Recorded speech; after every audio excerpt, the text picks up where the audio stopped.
C'est ce conseil municipal. Alors tout d'abord,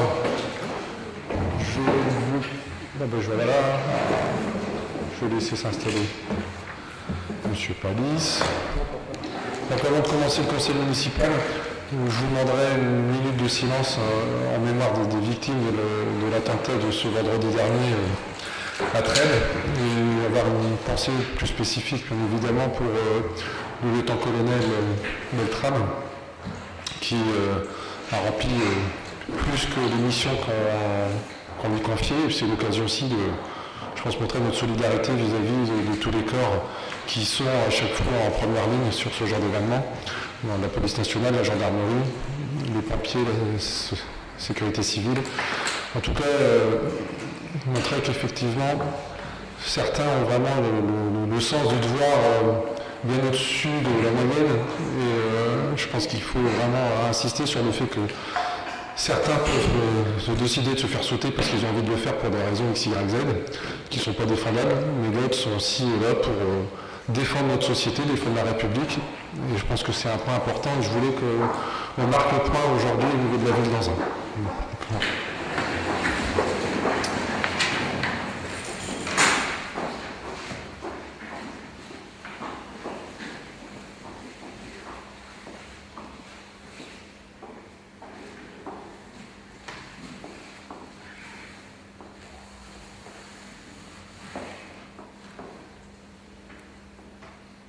Merci pour eux.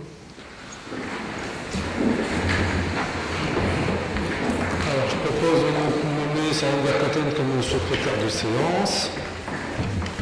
Merci, Monsieur le maire. Nous allons procéder à l'appel. Bernard Pierre-Michel. Dordain Joël. Meunier Ange. Levent Bruno. Gondi Elisabeth. Berrier Jean-Roger. Blaireau Marie-Lune. Collier Damien. Thomson Valérie. Vincent Alain. Ledieu Francis. Broquier Nathalie. Carnier Aimé. Délé Claude. Vergueten Sandrine. Présente. Palis Claude. Beljouri Ali. Asla Isabelle. Soisson Karine. Gazoigna Waïda. Delbert Nicole. Lefebvre Frédéric. Bill Isabelle. Renoncourt Claude. Thorez Isabelle. Hernandez Pierre. Meunier Aliette. Tamini. Boudrandien Francis. Fournard Nadine. Ferry Nicolas. Debecker Isabelle. Hénin Daniel. Merci. Alors, avant d'attaquer les délibérations, quelques communications tout d'abord sur la construction du collège Jules Ferry. Parce que j'ai reçu donc un courrier la semaine dernière du président du département du Nord, donc Jean-René Le Cerf, nous informant que la construction du collège débuterait en 2019.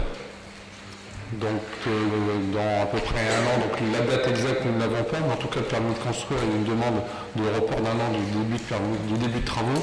Donc on peut espérer que ça puisse commencer en mai-juin, mais en tout cas donc le début de travaux pour la reconstruction du nouveau collège Jules Ferry sur le site adapté de France est annoncé pour 2019. Donc nous n'avons pas été oubliés. Ce qui avait des engagements pris par le département. Le président m'avait confirmé oralement il y a quelques mois lors d'une rencontre sur Valenciennes. Donc là, cette fois-ci, on a un écrit. Donc voilà, tout le monde pourra être rassuré.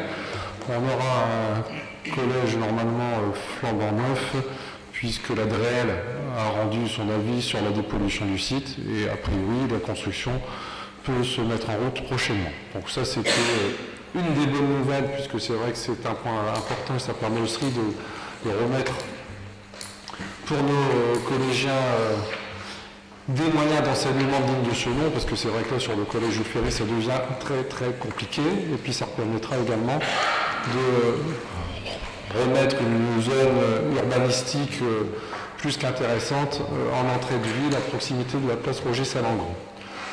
Ensuite, réévoquer, parce que officiellement on ne l'a pas fait, c'est le label Ville Internet, puisque la ville d'Anzin depuis 2012 est membre de l'association de label Ville et Village Internet, qui est un label national, je le rappelle, et que nous avons obtenu donc en 2018 4 arrobas avec une mention spéciale Handi Accessibilité, notamment pour nos efforts sur le nouveau site qui va arriver ici dans les semaines qui arrivent, envers le public porteur de handicap. Donc je rappelle le but de ce label, c'est de fournir des services numériques locaux, faciliter la vie des habitants. Bien évidemment, les arrobas ne récompensent pas, comme beaucoup le pensent, la qualité du réseau, qui malheureusement ne dépend pas de la ville, mais notamment ici d'Orange qui déploie la fibre.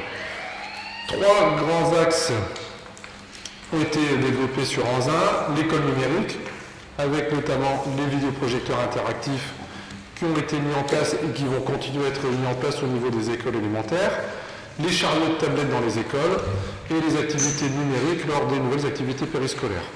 Le deuxième axe important, c'est ce qu'on appelle l'inclusion numérique, c'était Anzin Clic, c'est encore Anzin Clic, puisque les 2 services civiques ont terminé leur temps, il y a eu un nouveau recrutement, et on a donc les 2 services civiques qui sont arrivés il y a peu de temps et qui reprennent ce qui avait été fait par les prédécesseurs. Je rappelle que c'est un accompagnement qui sont organisés dans tous les bâtiments municipaux de la ville et qui sont accessibles à tous. Il y a des réunions, des ateliers collectifs, mais également des rendez-vous individuels. Ensuite, la dernière thématique, c'est faciliter les démarches et l'information en ligne, démarches administratives, paiements en ligne, des factures, notamment savoir que sur les factures envoyées au niveau des familles, 90% aujourd'hui des factures sont envoyées par mail à la demande des habitants. Présence renforcée dans les réseaux sociaux notamment. Les projets 2018, je ne vais pas tous les citer, mais il y a le nouveau site Responsive Design, donc c'est un format adapté aux tablettes, au smartphone, qui devrait arriver, donc comme j'ai dit tout à l'heure, dans les semaines qui viennent. Une application mobile, prise de rendez-vous possible avec les élus en ligne, un outil de suivi des signalements, un nouveau portail pour la médiathèque, des écrans dynamiques au niveau hôtel de ville, médiathèque, théâtre, et achat d'un drone à usage multiple. Ça avait été passé lors d'une précédente communication. On change déménagement de l'agence postale, de l'agence qui est à la Bleuseborn, donc arrivée de Madame Gondine. Donc l'agence postale sur la Bleuseborn, on va d'avoir l'inauguration aujourd'hui à 16h30. C'est donc délocalisé à la maison Claudie de Noyette. Donc c'est vrai, comme il a été évoqué, c'est l'occasion de remettre sur la maison Claudie de Noyette, notre maison de quartier de la Bleuseborn, une activité complémentaire qui existe aujourd'hui. Je rappelle que depuis 1 an, on a mis quelqu'un sur site en permanence, Madame Manaille, qui accompagne, reçoit, oriente les gens qui vont sur la maison de quartier. Et la délocalisation de l'agence postale 40-50 mètres, c'est une possibilité également d'avoir plus de monde pour l'agence postale et puis peut-être de ramener également des personnes sur la maison de quartier qui veulent avoir des informations diverses. Confirmer, comme je l'ai évoqué donc, il n'y a pas longtemps, que les travaux de la Cité du Monde d'Avesnes, rénovation urbaine, vont mettre en route dans les mois qui viennent en fonction des sites, et que sur donc, le site de la maison Claudie de Noyette, il y aura des permanences d'élus, des permanences de techniciens pour évoquer l'évolution des différents travaux qui seraient engagés. Au niveau du CCAS, suite au décès de M. Fabry, qui était toujours administrateur du CCAS, il a fallu donc le remplacer, et c'est donc M. Delsol qui prendra donc la place de M. Fabry pour les prochains conseils d'administration. Vous rappelez qu'il y a également des signatures à mettre sur les différents documents budgétaires qui sont donc dans le couloir d'accès à la salle de conseil. Sur les décisions administratives, y a-t-il des questions? Une question, M. Ferring. Bonsoir à tous. Juste quelques précisions, parce qu'on a malheureusement, comme j'étais absent, je n'ai pas pu vous poser ces questions en réunion prise dans le groupe. Pour le contrat Optime Finance Active, je voulais savoir de quoi il s'agissait. Et puis pour le renouvellement de la licence spectacle auprès de la DRAC, Alors j'ai noté qu'il n'y avait pas de prix, j'imagine que c'est parce que c'est un service gratuit, c'est ça? Oui, c'est un renouvellement tacite. C'est une décision administrative. D'accord. Donc, à partir du moment où c'est une décision administrative, il faut que ça passe en décision administrative. Tous les 3 ans, on est obligé de faire un renouvellement sur notre licence de spectacle. Donc, ça tombe cette année, donc ça passe en décision administrative. Sur le contrat Optime de finance active, on avait déjà un contrat, mais qui était juste sur la gestion de la dette, il me semble. Sauf que tout ce qui est analyse financière prospective, c'était un autre contrat. On a supprimé l'autre contrat pour tout remettre sur le même contrat de finance active avec contrat Optime, puisqu'il y a eu des modifications de leur contrat et que maintenant leur contrat inclut la totalité de ce qu'on faisait avec les 2 contrats. Donc c'est une aide pour les services financiers, pour donc la gestion de la dette et puis les analyses financières, les prospectives notamment à faire en fonction des différentes programmations de loi de finances et les prospectives que l'on peut avoir dans les 2 ou 3 ans qui viennent. Je pense qu'il y a peut-être d'autres informations. C'est bon. On attaque les délibérations. Première délibération, je pense que ça peut aller vite, ça concerne le CIDEGAL. C'est le compte rendu d'activité et le rapport d'agent de contrôle au titre de l'année 2016 pour la distribution publique d'électricité. Rappeler simplement que lors du comité syndical du CIDEGAL, le 21 décembre 2017, a émis un avis favorable à l'unanimité sur le compte rendu d'activité de la distribution d'énergie électrique sur le territoire du syndicat présenté par Enedis pour l'année 2016. Avis favorable à l'unanimité également sur le rapport d'agent de contrôle du syndicat sur la distribution d'énergie électrique en 2016 et sur le rapport d'activité du CIDEGAF pour l'exercice 2016. Il est donc demandé au conseil municipal de mettre un avis sur le compte rendu et ces 2 rapports. Bien évidemment, les différents documents sont à votre disposition au secrétariat général. Pas de questions, je pense. Qui vote contre? Abstention. Donc voté à l'unanimité. Deuxième délibération, dénomination du stade d'athlétisme et du complexe sportif attenant. Monsieur Bernier. Merci, Monsieur le maire. Chers collègues, et je vous rappelle qu'il appartient au conseil municipal qui a la compétence donc, pour dénommer les bâtiments et les lieux communaux. Donc nous avons comme régulièrement des appels pour nous dire qu'il y a confusion entre la salle de Léo Lagrange et le complexe sportif Léo Lagrange, et aujourd'hui il nous appartient de remettre un petit peu cette information en ordre de bataille, notamment en envoyant aux gens qui mettent à jour les cartes de GPS ces lieux. Donc, en effet, il est difficile pour l'ensemble des usagers du service public de faire distinction entre la salle et le complexe sportif, ce qui peut occasionner éventuellement des problèmes avec les services d'urgence et les services de police et des pompiers. Alors, M. Michel Bernard, athlète anginois, une notoriété nationale et internationale, et a été un ambassadeur sportif de notre ville.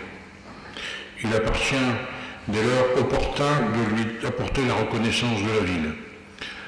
Avant de vous proposer de délibérer sur ce sujet, je vais passer la parole à notre collègue Vincent Alain pour qu'il nous rappelle le palmarès sportif de ce grand athlète. Merci Jean-Louis, Monsieur le maire. Donc, mesdames et messieurs, Monsieur le maire, dans le cadre d'une délibération pour l'inauguration d'un complexe sportif qui regroupe un grand nombre d'associations et d'usagers, je vous remercie de me laisser la possibilité de m'exprimer. C'est pour moi un honneur de rendre hommage à un homme qui a fait beaucoup pour la commune d'Anzin. Il s'agirait d'une juste récompense. En effet, quoi de plus normal que de baptiser cette infrastructure sportive complexe sportif Michel Bernard. Quand on connaît son remarquable parcours sportif qui continue d'ailleurs à faire la fierté du Valenciennes, mais aussi pour tout le travail qu'il a réalisé pendant de nombreuses années au service de la ville d'Anzin, de par son engagement en qualité de bénévole et d'élu au conseil municipal d'Anzin pendant 3 mandats, un en qualité de conseiller municipal et 2 comme adjoint à la jeunesse et au sport. Je sais que beaucoup d'entre vous le connaissent, mais permettez-moi ici de vous rappeler en quelques lignes qui il est. Né le 31 décembre 1931 à Sévry, c'est l'un des plus grands athlètes de son temps. Il a représenté haut et fort les couleurs d'Anzin et du Valenciennois durant les années 60 en athlétisme. Spécialiste du cross et du demi-fond, et plus particulièrement du 1500 à 5000 mètres, où il a représenté la France aux Jeux Olympiques d'été. En 1960 à Rome, 7e du 1500 mètres et 7e du 5000 mètres. En 1964 à Tokyo, 7e du 1500 mètres. 11 titres de champion de France entre 1955 et 1965 sur les épreuves du 1500, 5000, 10 000 mètres et cross-country. Premier Français champion des États-Unis en 1963 à New York sur le 3 miles. Champion d'Angleterre du miles en 1961 à Londres. 15 titres de champion régional de cross-country. Ses principaux records. Co-détenteur du record du monde au relais 4 x 1500 mètres en 1965 en 14 minutes 49 secondes. Avec Michel Jazzy, Jean Clos et Jean Ouadou à Saint-Maur-des-Fossés. Co-détenteur du record du monde au relais 4 x 1500 mètres en 1961 en 15 minutes 42 secondes avec Michel Jazzy, Jean Clos et Robert Loguet à Versailles. Détenteur du record d'Europe en salle du 3 miles à New York en 1963 et plusieurs records de France. Pour terminer sur l'athlétisme, il a aussi été président de la Fédération française d'athlétisme de 1985 à 1987, président de la Ligue du Nord et du Pas-de-Calais d'athlétisme pendant 20 ans et fondateur du club d'athlétisme, il a assuré la présidence pendant de très nombreuses années. Son engagement pour le sport et la vie associative est total. Je ne peux pas ici citer toutes les fonctions qu'il a occupées car elles sont trop nombreuses. Mais par exemple, il a été président des médaillés jeunesse et sport du Nord-Pas-de-Calais pendant plus de 20 ans. Président de l'Office municipal des sports d'Anzin et de l'association des centres de loisirs d'Anzin et bien d'autres. C'est évident, il est reconnu par un grand nombre de personnes et à ce titre était élevé au grade de chevalier de la Légion d'honneur le 11 mai 1991, puis a été fait officier le 11 avril 2001. Chers élus, dans toute la France, plusieurs stades et complexes portent son nom, et il était temps qu'il en soit de même dans sa commune. Je vous informe que la cérémonie aura lieu le samedi 28 avril à 17h. Le rendez-vous est fixé à 16h45 au complexe sportif. J'espère vous compter nombreuses et nombreux pour inaugurer le complexe et rendre hommage à Michel Bernard qui fait tant la fierté de notre commune. Je vous remercie pour votre attention. Sur ces bases, il est demandé au conseil municipal de bien vouloir dénommer le stade Léo Lagrange et de le renommer complexe sportif Michel Bernard. Merci. Y a-t-il des questions? Pas de questions. On passe au vote. Qui vote contre? Abstention. 2 abstentions. Voté à la majorité.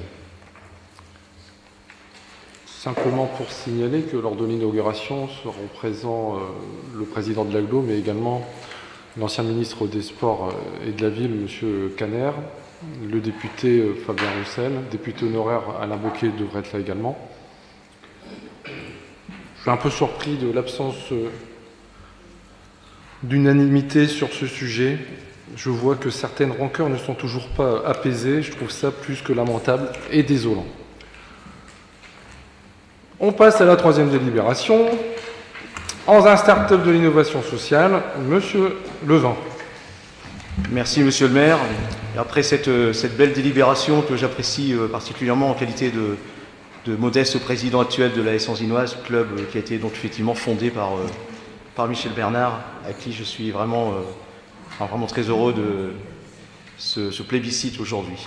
Donc il s'agit de la délibération numéro 3.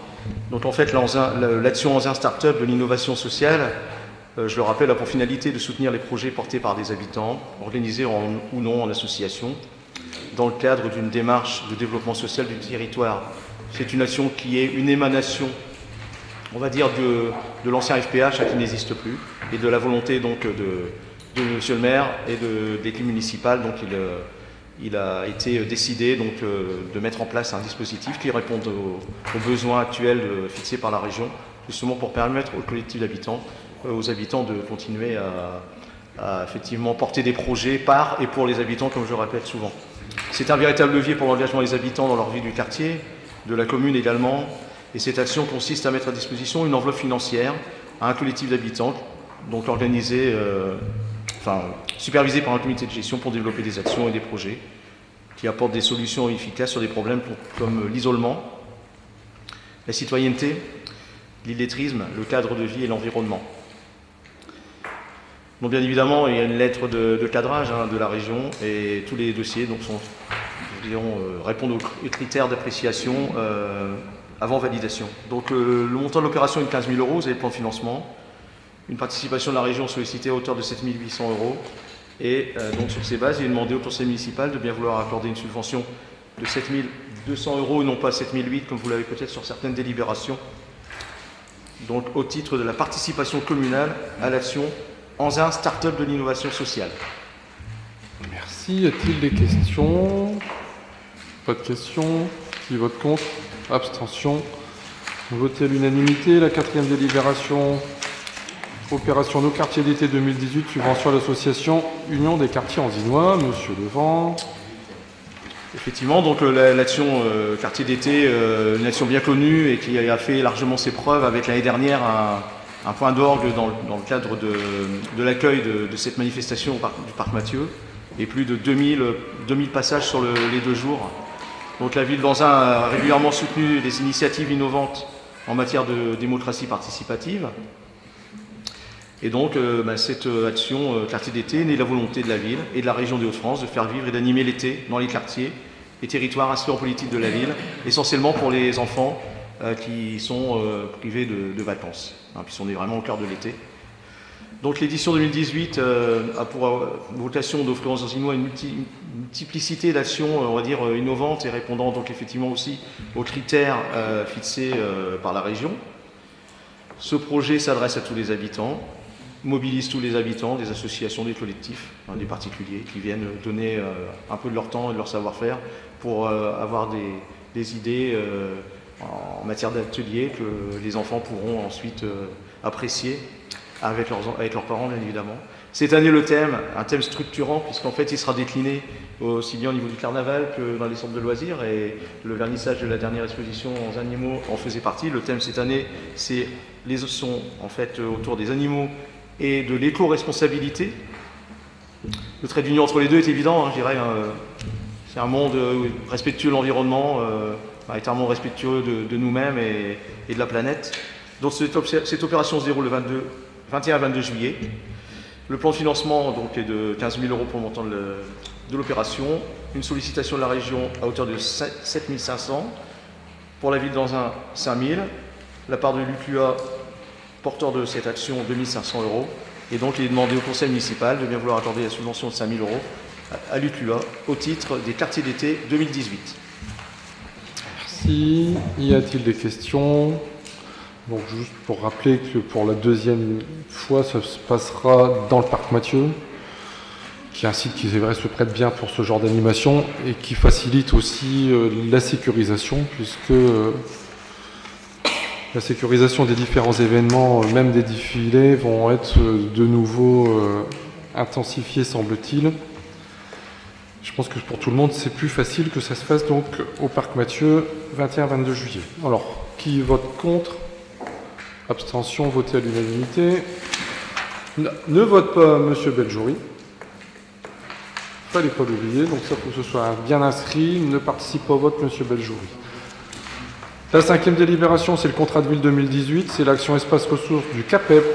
Monsieur Levent. Merci Monsieur le maire. Donc l'action permet aux personnes de sortir de l'isolement, de mieux maîtriser leur environnement social et professionnel. Elle répond aux objectifs du contrat de ville 2015-2020, notamment sur l'axe 1, assurer les effets d'entraînement sociaux et territoriaux du développement économique. Cette thématique, les thématiques définies avec les participants, leurs besoins sont nombreuses. Ils concernent le savoir généraux, la compréhension orale et écrite, l'accès à l'information, l'accès à la santé, l'accès aux nouvelles technologies, de l'information et de la communication, l'économie sociale et solidaire. Les actions également menées sur l'alimentation. Cette action, qui est une action reconduite, a permis d'accompagner un nombre croissant de personnes. Donc en perpétuelle, on va dire, augmentation, puisqu'on est sur 65 personnes en 2017. Ce sont des dispositifs vraiment d'accompagnement personnel. Donc on peut se féliciter de cette augmentation dès l'instant où effectivement des gens qui étaient en situation de repli ou isolés viennent grossir ce collectif et peuvent échanger sur toutes ces thématiques. Donc les personnes sont repérées avec les partenaires sociaux locaux. Elles habitent toute la commune d'Anzin, pour la majorité au niveau des quartiers sensibles. Sont en majorité aussi, je le dis souvent, des femmes, mais il y a aussi quelques hommes qui en font partie. Les objectifs généraux de l'espace ressources du CLAPEP sont d'assurer la promotion sociale au sein des quartiers prioritaires, de diminuer suffisamment les freins qui empêchent l'accès à un parcours d'insertion, puisque c'est quand même bien, je dirais, la finalité, et d'assurer la diffusion d'un développement économique, social et solidaire dans notre tissu urbain. Sur ces bases, il est demandé au conseil municipal d'autoriser Monsieur le maire à accorder au CAPEP une subvention de 9 500 € pour l'action Espace Ressources 2018, sachant que Madame Delbove ne prend pas part au vote. Y a-t-il des questions? Pas de questions non plus. Qui vote contre? Abstention. Donc voté à l'unanimité des votants, sauf donc Madame Delbove. La 6e délibération. Prévention spécialisée, participation de la ville pour l'année 2018. Toujours Monsieur Levent. Merci Monsieur le maire. Donc, depuis 2008, la ville d'Anzin mène des actions de prévention spécialisées sur le territoire communal en collaboration avec le département et le club de prévention CAPEP par le biais d'une convention tripartite. Cette convention précise les compétences et les objectifs des différents partenaires, le rôle de chacun des partenaires dans le cadre de la convention d'objectifs. La prévention spécialisée vise à faire progresser la personne à son rythme, à l'aider dans les choix de sa vie en lui proposant un soutien particulier afin qu'elle acquiert plus d'autonomie et renforce sa citoyenneté. Elle est assurée par 2 éducateurs spécialisés à temps plein et à un mi-temps qui sont présents sur le territoire communal, plutôt sur des tranches horaires, en soirée aussi, pour être au plus proche, je dirais, des jeunes. Leur action se déroule dans la rue, ce sont des actions véritablement de terrain, ou pendant les temps de permanence à travers un accompagnement individuel ou des actions collectives éducatives. La ville s'engage dans cette convention à participer à l'ensemble des réunions de travail, apporter son aide technique et son aide financière et être force de proposition. Sur ces bases, il est demandé au conseil municipal d'autoriser Monsieur le maire à verser la participation financière de la ville dans le cadre de la convention d'objectifs tripartite entre le conseil départemental du Nord et le CAPEP au titre de la prévention spécialisée pour un montant de 6 000 €. Merci. Y a-t-il des questions? Non plus. Qui vote contre? Abstention. Voté à l'unanimité. La 7e délibération, les conventions du CISPD. Je ne vais pas tout vous relire.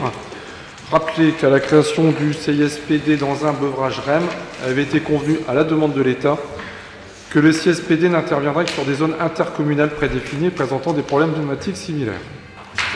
Suite au désengagement de l'État en 2017 concernant le financement du poste de la coordinatrice du CISPD, les 3 maires sont d'avis d'étendre le CISPD à l'ensemble des 3 communes, ne limitant plus les actions de ce dispositif aux seules zones intercommunales. Aussi, le CISPD aura vocation à intervenir sur l'ensemble du territoire des 3 communes. C'est ça la modification de la précédente convention porte vraiment sur cet élément-là. Les thématiques restent les mêmes: prévention routière, prévention des conduites addictives et à risque, prévention des violences intrafamiliales, prévention de la radicalisation, tranquillité publique et plus spécifiquement les échanges de pratiques entre les médiateurs et la coopération des polices municipales.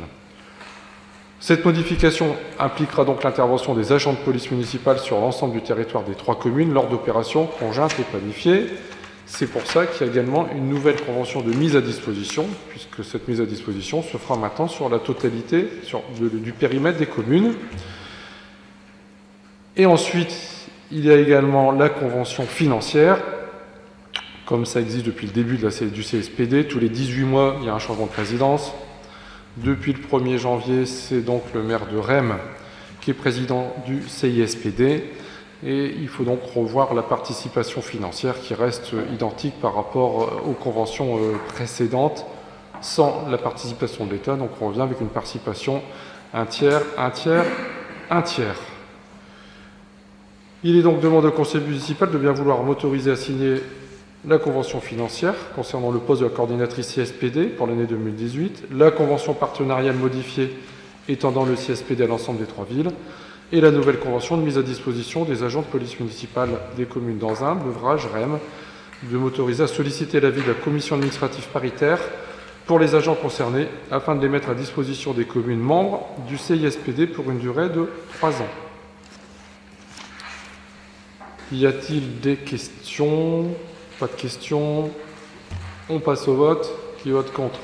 abstention, voté à l'unanimité. Ça permettra aussi d'avoir une action plus logique, je vais dire. Parce qu'il y a des moments où, effectivement, la zone était très précise, définie, ce qui fait que quand on voulait faire une opération, même à 50 mètres de là, c'était pas réalisable, ou l'opération devait s'arrêter parce qu'il n'y avait pas de possibilités juridiques, administratives pour poursuivre une mission. Donc c'est un moyen aussi d'avoir une action un peu plus logique sur la totalité du territoire, et pourquoi pas avoir aussi une meilleure coopération et de mener plus d'actions. En ce moment, on fait 2 actions par semaine, réparties de façon équitable, et il est probable que l'on va monter progressivement en quantité sur le nombre d'actions qui sont faites sur ces périmètres, puisque le périmètre va être élargi. Alors la 8e délibération concerne l'habitat logement, c'est la reconduction de l'offre de service de la CAF du Nord en matière de lutte contre la non-décence des logements pour l'année 2018. C'est une reconduction puisque c'est une action qui est déjà mise en place depuis quelques années, qui fonctionne bien, et je laisse le soin à M. Dordain de faire la présentation de cette délibération.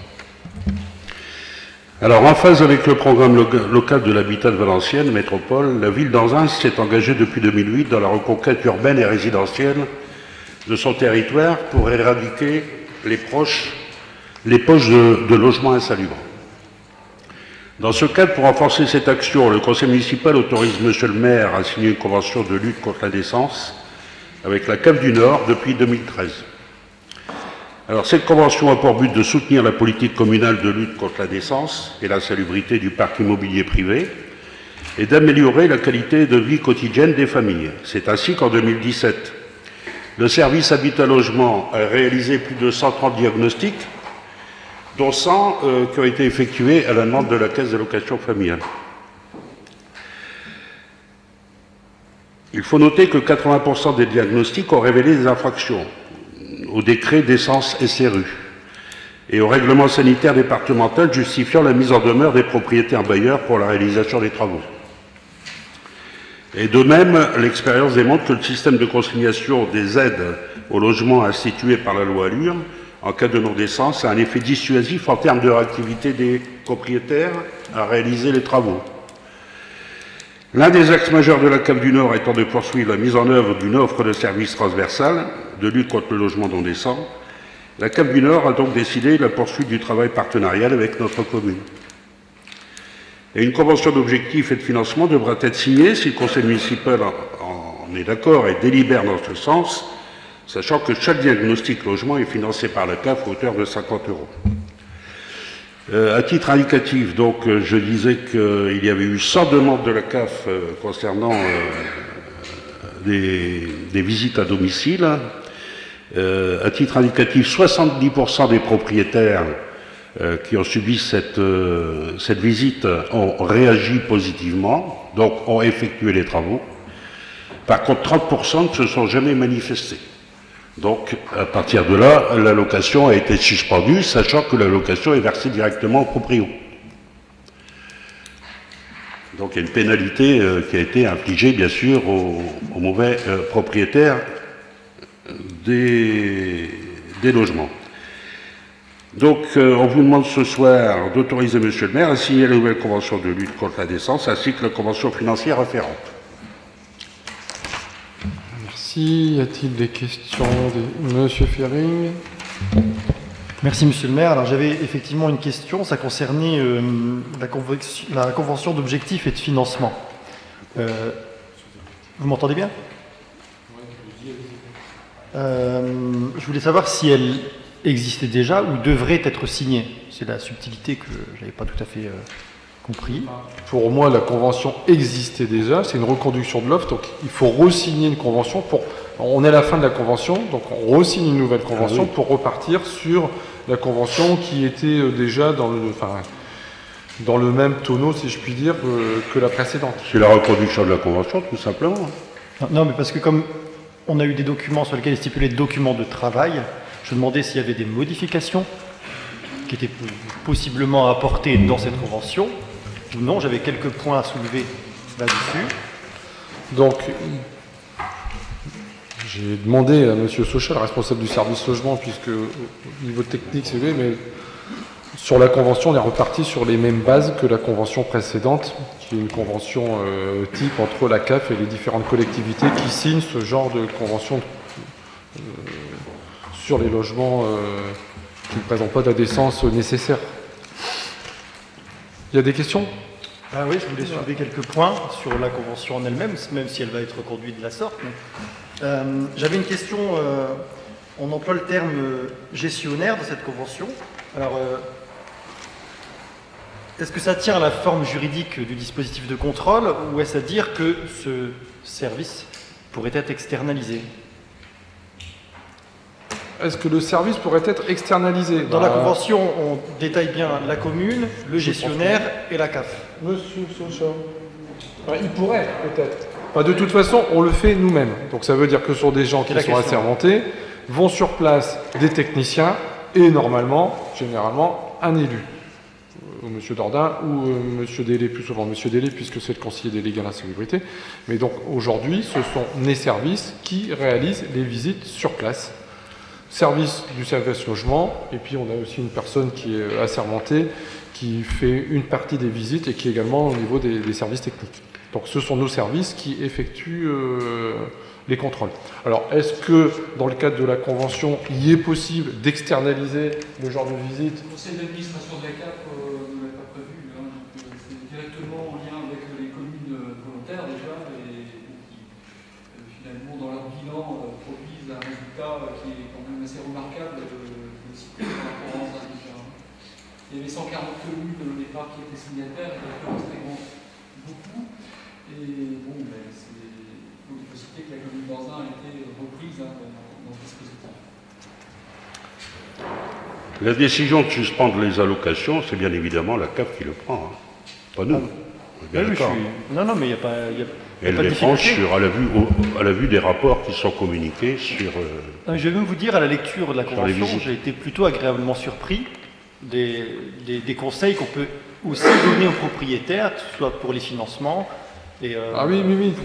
Ce qu'il faut savoir, c'est que ce n'est pas uniquement entre parenthèses punitif, c'est constructif. C'est-à-dire qu'il y a une visite et le propriétaire, on lui donne les moyens pour aller chercher les subventions ou de l'ANAV, dans le cadre du programme Habiter mieux, ou si c'est dans le cadre de l'APRU du Val d'Escaut, en fonction des financements ou des travaux qui sont à faire, il y a aussi des possibilités d'aider les propriétaires à effectuer les travaux pour rendre le logement plus décent. Alors après, parfois, tous les dossiers, tous les logements visités n'ont pas de grosses problématiques.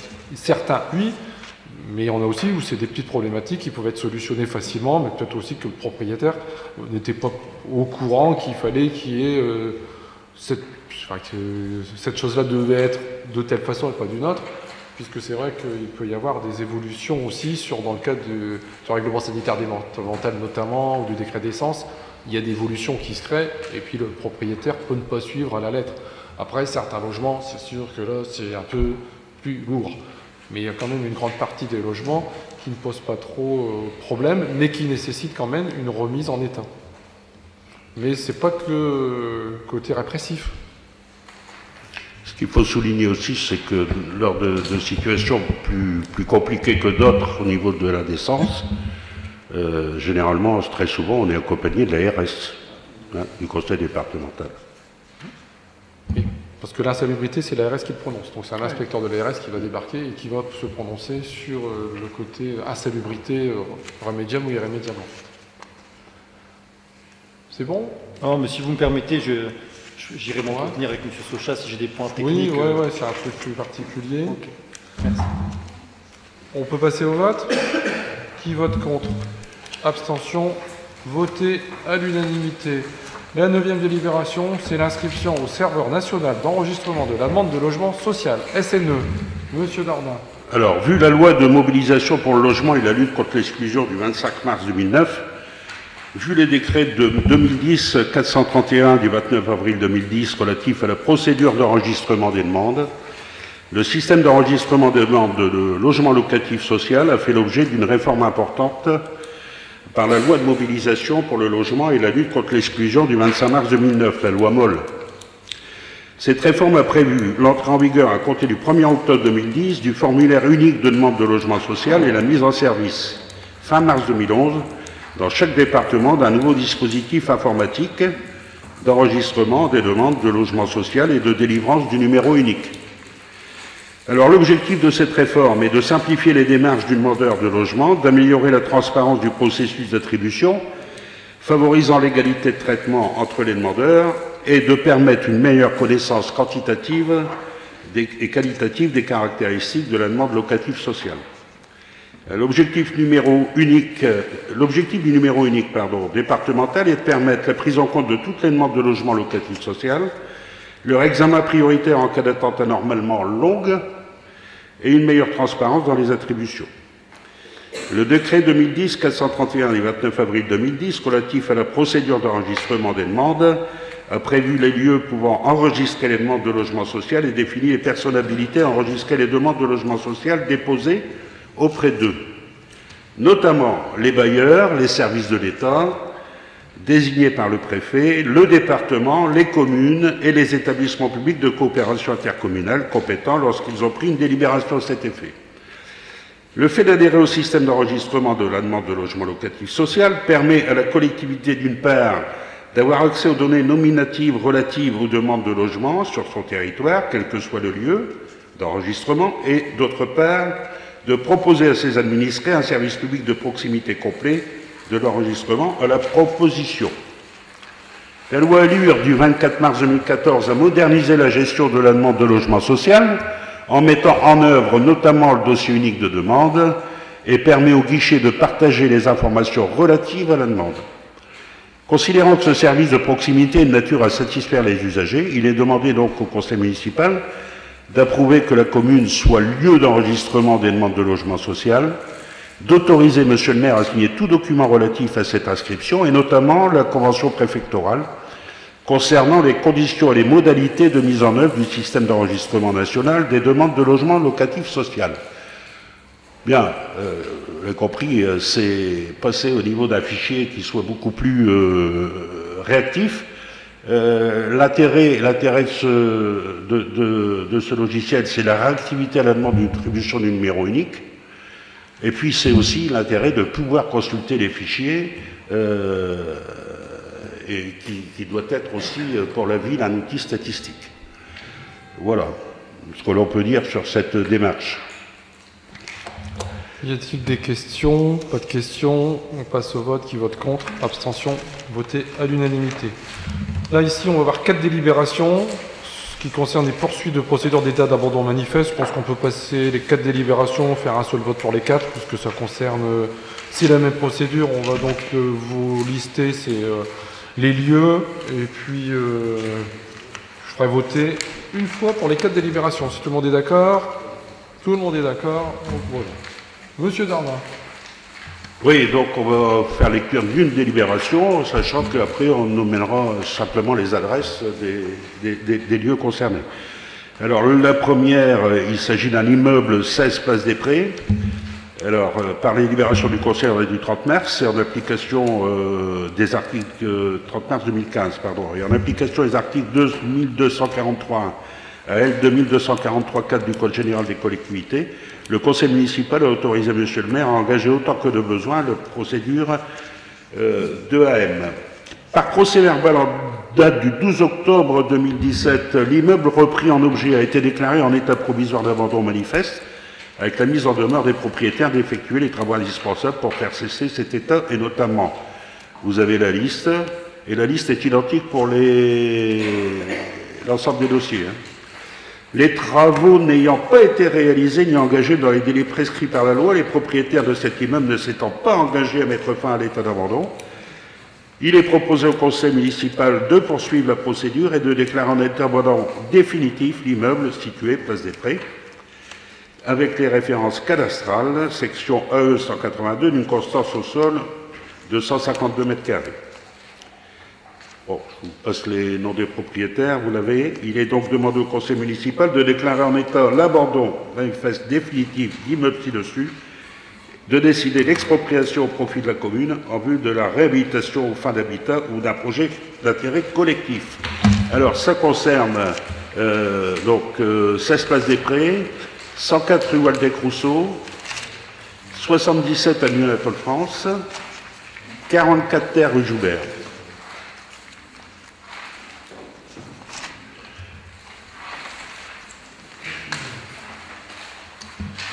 Donc pour ces 4 immeubles, donc demande au conseil municipal de les déclarer en état d'abandon manifeste, de décider de l'expropriation au profit de la commune en vue de la réhabilitation aux fins d'habitat ou d'un projet d'intérêt collectif, de m'autoriser à saisir monsieur le préfet pour demander l'ouverture des enquêtes publiques et parcellaires préalables à la déclaration d'utilité publique, et de m'autoriser à engager la procédure d'expropriation et à signer tout document nécessaire à cette fin.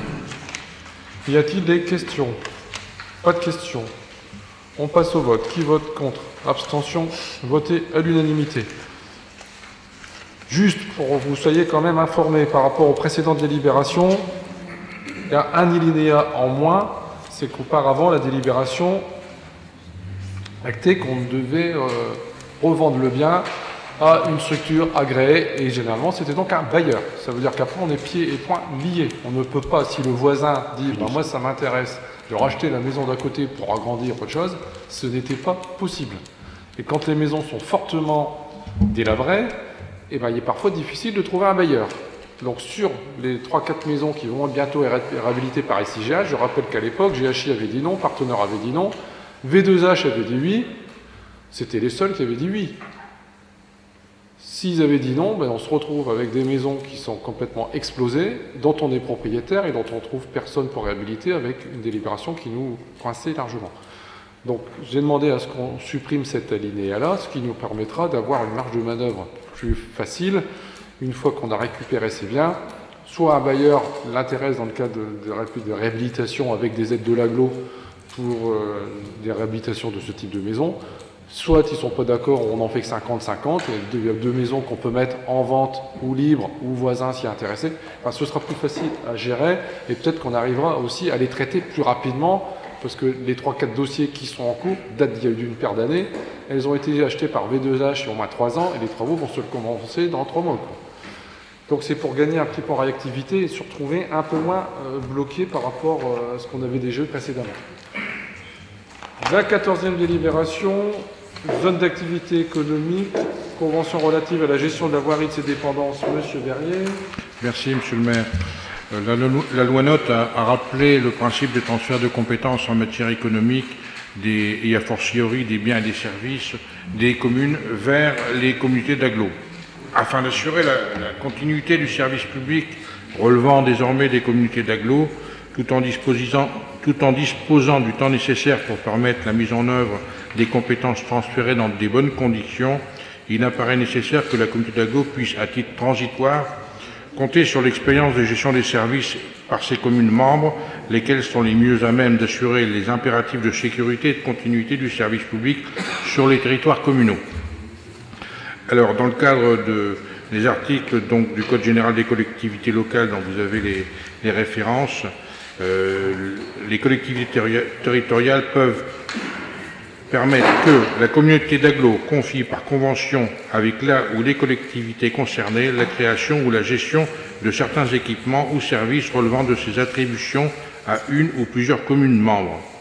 Donc, en application de cette disposition et afin de garantir la continuité et la sécurité des services, les conventions conclues entre la communauté d'agglo et la commune d'Anzin ont pour objet de confier à cette dernière la gestion de la voirie et de ses dépendances, le temps que l'organisation communautaire se mette en place. Donc, à cet effet, la commune d'Anzin et la commune notée d'agglo de Valenciennes Métropole souhaitent prendre des conventions à titre provisoire et transitoire relatives à la gestion de la voirie et de ses dépendances des zones d'activité économique dites des ateliers centraux et d'Europesco. Ces conventions sont passées pour une durée maximum de 18 mois à compter du transfert effectif de la compétence, soit jusqu'au 30 juin 2018. Alors, comme vous le constatez, c'est plus des conventions de régularisation qui n'ont pas pu être mises en place en temps et en heure, l'agglomération ayant d'autres choses à faire dans l'immédiat. Elle pourra, le cas échéant, être réduite de tout ou partie par avenant si la condition organisationnelle requise sont réunies pour leur exercice pour la communauté d'agglo avant le 30 juin 2018. Donc, dans la convention, vous avez pu lire que sont exclus les réseaux d'eau, d'assainissement, de gaz et d'électricité. Restent les autres surfaces dans le cadre de la loi GEMAPI. Pour le reste, donc, je vous demande d'autoriser, Monsieur le maire, à signer les conventions relatives à la gestion des voiries de ses dépendances, des zones d'activité économique, dites des ateliers centraux et d'Europe ESCO. Merci. Y a-t-il des questions? Je pense que tout a été dit. Qui vote contre? Abstention. Voté à l'unanimité. La 15e délibération, comité technique, fixation du nombre de représentants. Donc en fait, on est dans l'obligation de représenter cette délibération, car il va y avoir des élections au mois de décembre, des élections professionnelles. Donc les listes des candidats aux élections professionnelles sont constituées par les organisations syndicales, devront être composées d'un nombre de femmes et d'hommes correspondant à la part de femmes et d'hommes inscrits sur la liste électorale de la ville et du CCAS. Aujourd'hui, le nombre d'agents dans notre commune et celui du CCAS dépassent le seuil de 50 et de ce fait, la création d'un comité technique commun est possible sous réserve de délibération concordante du conseil municipal et du conseil d'administration du CCAS. C'est ce qui existait déjà auparavant. Le nombre de représentants du personnel et de la collectivité est compris entre 3 et 5 puisque nous avons 318 agents au total. Je propose de repartir sur les bases qu'il y avait précédemment, c'est-à-dire de proposer le nombre de représentants de la collectivité du personnel à 5 et de me désigner comme président du comité technique. Donc la délibération classique à partir du moment où il y a des élections professionnelles. Y a-t-il des questions? Qui vote contre? Abstention? Voté à l'unanimité. Ensuite, DETR 2018, projet d'école numérique au sein des écoles primaires de la ville, Monsieur Coyer.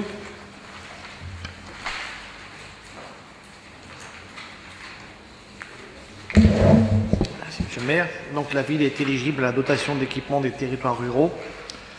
À ce titre, donc, certaines dépenses peuvent être financées par ce biais, notamment donc, les travaux de voirie, les constructions scolaires de premier degré, les travaux intéressant les constructions publiques, l'éclairage public lié à des problèmes de sécurité, les travaux de prévention et de lutte contre les inondations, les travaux d'accessibilité aux personnes à mobilité réduite, les travaux de mise en sécurité des constructions publiques, mise en normes environnementales, le développement économique et social et la mutualisation des services et des moyens visant donc au maintien de la présence d'un service public de proximité, création de points relais. Alors dans le cadre de son programme politique, la municipalité s'est engagée à développer l'école numérique au sein de ses écoles communales. Le but, c'est de faire rentrer l'école dans l'ère du numérique. Il se traduit donc par le développement d'un écosystème global de e-éducation depuis les contenus et services jusqu'au matériel. En 2016, la ville a équipé de vidéoprojecteurs interactifs donc, et de matériel divers 4 écoles sur son territoire. Donc là, vous avez à l'écran le descriptif exact, donc l'image de chaque matériel financé. En 2017, la ville a équipé l'école Jean Jaurès de 3 chariots mobiles numériques constitués de 45 tablettes. Et donc en 2018, les classes informatiques vont être supprimées pour laisser place à des classes mobiles comprenant tablettes, unités de rechargement intelligentes, points d'accès Wi-Fi, temporaire et PC portable administration. En outre, 6 classes se verront équipées de vidéoprojecteurs interactifs tactiles, d'enceintes amplifiées et d'ordinateurs portables. Ce projet intégrera bien évidemment les nouvelles méthodes d'apprentissage par le biais de formation du corps enseignant établi par l'Éducation nationale et le prestataire retenu. Donc le coût total s'élève à 76 408 € et 15 centimes TTC. Et donc pour cela, on essaye d'aller chercher une dotation donc, auprès de DETR de 25 469 € et 38 centimes et financement donc de la ville du Reliquat, soit 50 938 € et 77 centimes. Et donc il est demandé au conseil municipal de bien vouloir approuver l'opération. Ces modalités de financement et d'autoriser Monsieur le maire à solliciter auprès des services de l'État la subvention potentielle de 40% du montant hors taxe de la dépense. Alors, arrivée Madame De Brucker pour le vote de cette délibération. Y a-t-il des questions? Pas de questions. On passe au vote. Alors, qui vote contre? Abstention. Voté à l'unanimité. La 17e délibération, subvention de fonctionnement aux associations, exercice 2018. Je vais laisser le soin donc à Monsieur Vincent de présenter les délibérations. Comment on le fait? On ne va pas tout voter en une fois, puisqu'il peut y avoir des élus qui font partie de certaines associations. Donc on va faire par groupe. par rapport à nos documents, on fera probablement un scolaire, culturel, social, on votera pour ces 3 items, on va dire. On fera ensuite groupes locaux, utilité publique, et puis sport, on va diviser en 3. On votera en 3 parties. Monsieur Vincent. Merci, monsieur le maire. Donc, la ville d'Anzin apporte chaque année des soutiens financiers aux associations de la commune. Cette aide permet de favoriser la participation de tous à la vie locale et soutenir le développement de celle-ci sur l'ensemble du territoire.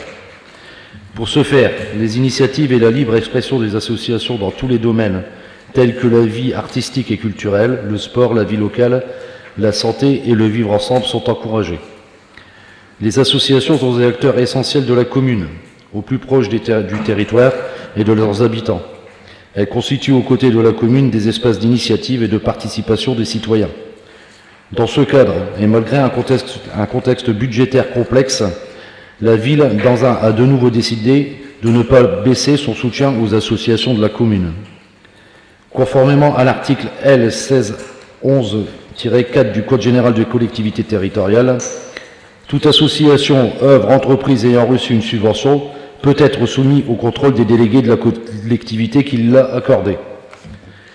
Tout groupement, association, œuvre ou entreprise privée qui ont reçu dans l'année en cours une ou plusieurs subventions sont tenus à fournir à l'autorité qui a mandaté la subvention une copie certifiée de leur budget et de leur compte de l'exercice écoulé, ainsi que tout document faisant connaître les résultats de leur activité. L'octroi de la subvention est donc subordonné au respect des obligations légales et à l'utilisation effective de subventions versées, les exercices précédents dans le cadre de reconduction. Pour tout dossier arrivé après l'échéance fixée, une réfaction de 10% du montant de la subvention sera appliquée sur le montant de la subvention votée. Donc sur ces bases et conformément à l'avis de la commission sport et vie associative réunie le mardi 20 février 2018, il est proposé au conseil municipal de bien vouloir attribuer et verser des subventions aux associations comme indiqué dans l'annexe joint. Donc vous avez, ces crédits sont inscrits au budget de l'année 2018. Donc vous avez les subventions qui sont sur vos annexes. Si vous avez des questions, n'hésitez pas. Donc on va voter, donc il y a les subventions scolaires. On peut voir qu'il n'y a pas de grand changement, sauf pour les associations qui ne nous ont pas sollicité, où les analyses techniques montrent qu'il y a effectivement une réserve financière très importante et qui ne justifie pas qu'il y ait donc une subvention publique qui soit redonnée à certaines associations. Il n'y a pas d'énormément de modifications. S'il y a des questions, c'est le moment pour donc scolaire, culturel, social. Avant de voter, est-ce qu'il y a des élus qui font partie du bureau de ces associations? Y a-t-il des personnes qui ne partent pas au vote? Tout le monde peut participer au vote? Voilà. Y a-t-il des questions donc, sur ces 3 items, scolaire, culturel ou social, où il n'y a pas de questions particulières? On passe au vote alors. Qui vote contre? Abstention? Voté à l'unanimité. Ensuite, il y a les groupes locaux. Même chose. Il n'y a pas de grosse modification. Il y a une modification, c'est pour le comité des fêtes de Caubec-Talabot, qui est en fait pour simplifier le fonctionnement, notamment au niveau du carnaval. Il y a eu une action au moment du carnaval, avec les habitants notamment, qui nécessitait des prises en charge de certains frais pour acheter du matériel. Et c'était un peu problématique pour les achats, les remboursements, etc. Donc il est proposé que ce soit donc, le comité des fêtes de Talabot de Caubec, puisque le point de départ étant sur le secteur de la Bleusborn, qui achètera donc le matériel qu'a besoin les habitants pour préparer ce qu'ils ont besoin dans le cadre du carnaval. Ça simplifiera un petit peu les écritures et ça simplifiera aussi la tâche des habitants qui doivent acheter ce qu'ils ont besoin, parce que là c'était vraiment compliqué l'année dernière. Donc c'est pour ça qu'il y a un delta comme ça. C'est pour ça que je voulais qu'on le précise, pour qu'il n'y ait pas non plus de questions ou d'absence de questions, mais qu'on se dise, bah, tiens, comment ça se fait? Donc les 1 500 € d'écart correspondent à la somme qui avait été donnée l'année dernière, mais sur un autre budget. Il n'y a pas de modification sinon au niveau de la subvention elle-même. Utilité publique, il n'y a rien de bien extraordinaire. Les cônes de l'espoir Emra qui apparaissent. Y a-t-il des questions? Personne ne fait partie de ces associations au niveau du vote. Si Donc Madame Blairon ne vote pas, Monsieur Beljouri ne vote pas. On passe au vote. Qui vote contre? Abstention. Voté à l'unanimité. Au niveau sport, vous avez donc les différentes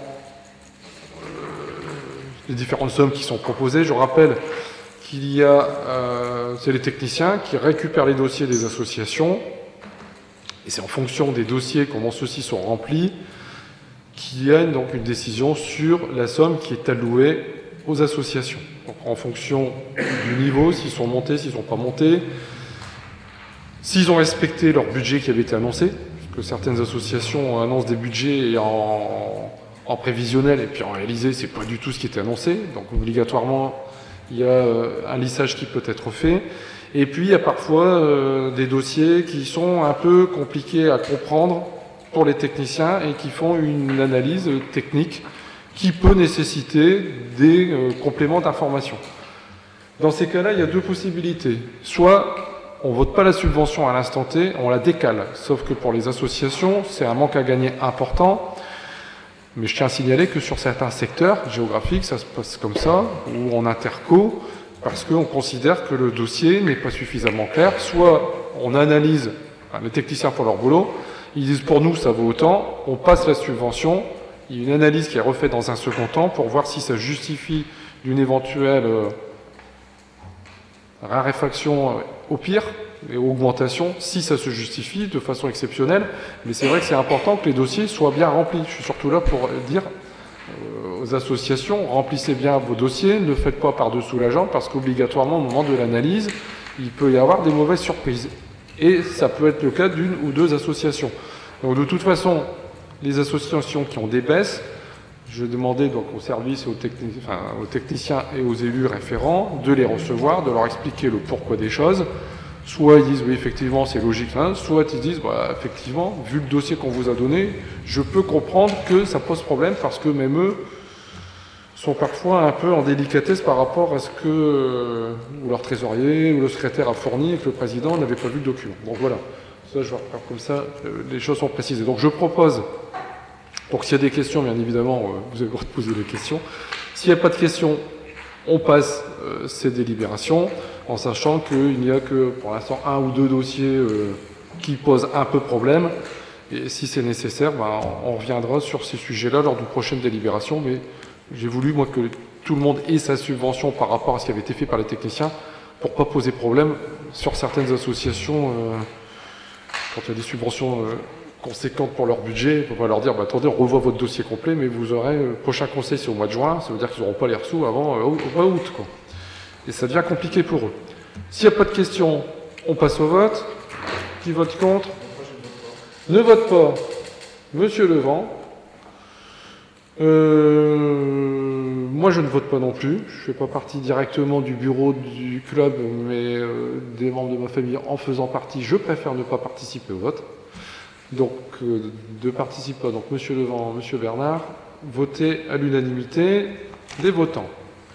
La dernière délibération, ça concerne le projet de budget primitif 2018 du budget annexe du théâtre. Monsieur Coyer.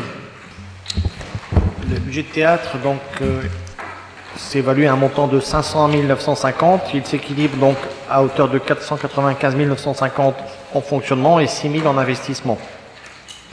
Au niveau donc du fonctionnement, au niveau des dépenses à caractère général, donc les contrats d'artistes sont renouvelés pour 140 000 €, comme en 2017. Parmi ces contrats d'artistes, donc, il y en a déjà des spectacles qui ont eu lieu, comme Veuve à tout prix, Le Comte de Bourder-Barla, Pierre Palmade, Ma belle-mère et moi, 9 mois après, c'était ce week-end, je crois. Reste à venir Olivier de Benoît, The Rabbits, pour le premier semestre. Pour le second semestre, donc, sont déjà programmés Cali, Black Bomb A, Opium du Peuple, Dadabovic, Le Peuple de l'Herbe, Winning Dub, La Bombe Verte et Pinocchio. Comme ça, vous êtes informés des spectacles à venir. Les locations mobilières donc, sont un peu en progression pour 52 000 € contre 45 000 en 2017.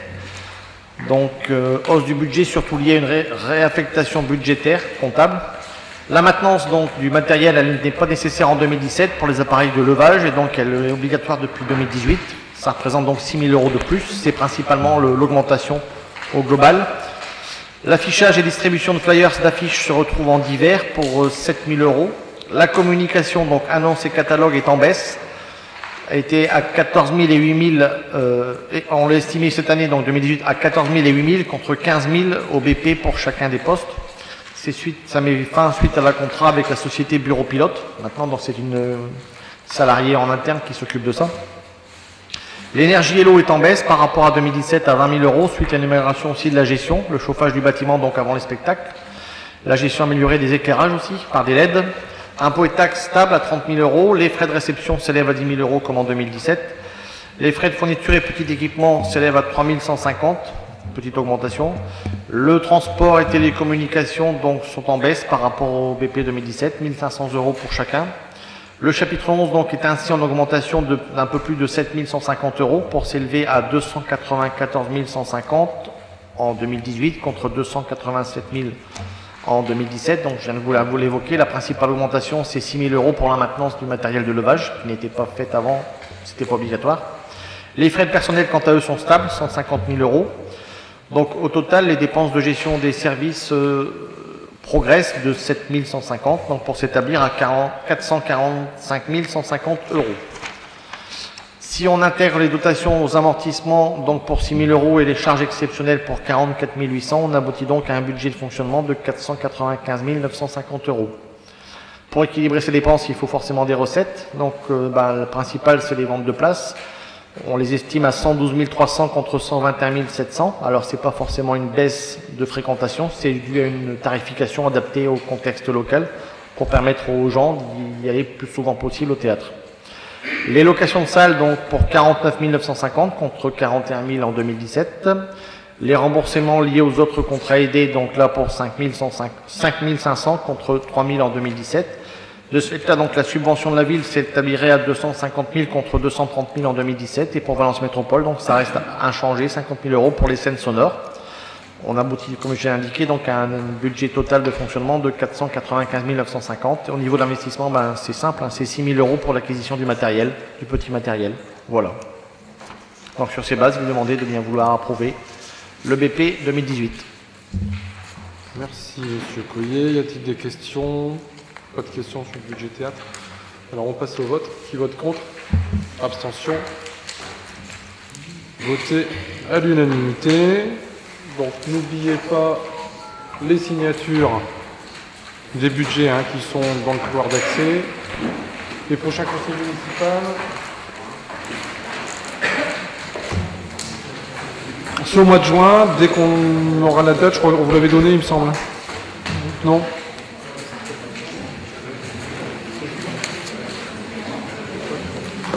On va vérifier, on vous fournira la date exacte très rapidement. Bonne soirée.